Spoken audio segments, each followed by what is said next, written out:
how the athletes train and the way how their training program according to the pre-season, training season, and post-season really contribute to the high number of overuse injury?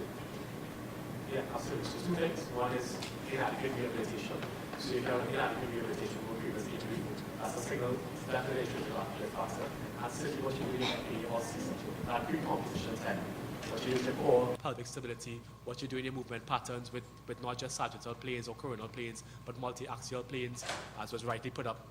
It is, all those factors will contribute towards injury, absolutely.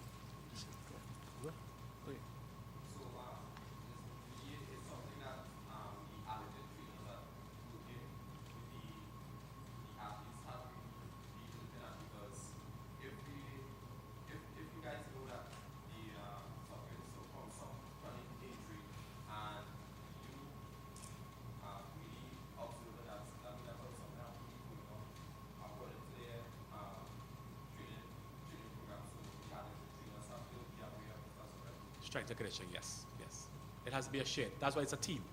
Myself, physiotherapist who will make the rehab, strength and conditioning coach, biomechanist, nutritionist, psychologist. It's really a multifactorial team. And that's the only way forward.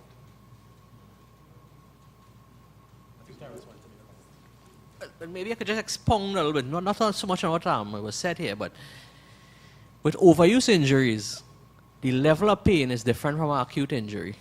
By and large, when it now happens. And a lot of athletes play with pain, and they take tablets to play. They take a lot of painkillers. They have a lot of side effects associated with it. That's football, not track and field. Yeah.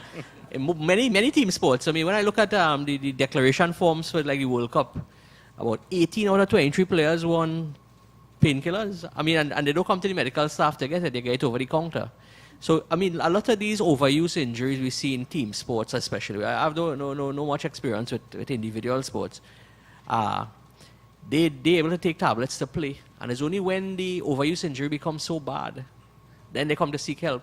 But quite a lot of times you could play with it, and players learn how to moderate it along the way. And that's the biggest difference between team sports and individual sports. Their bodies have to be perfect.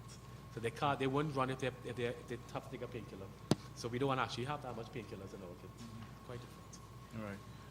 All right. If you have any more questions for our panelists, I'm sure they wouldn't mind you coming to them and speaking to them one-on-one after. Okay?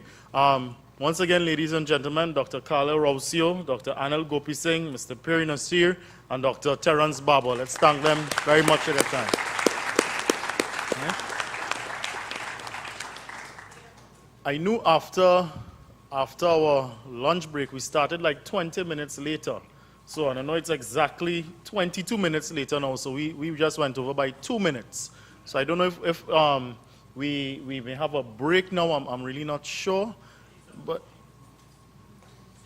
Mr. Creed, do you know? Not sure? Yeah, sure, please. So we can at least know what we need to do from here on out.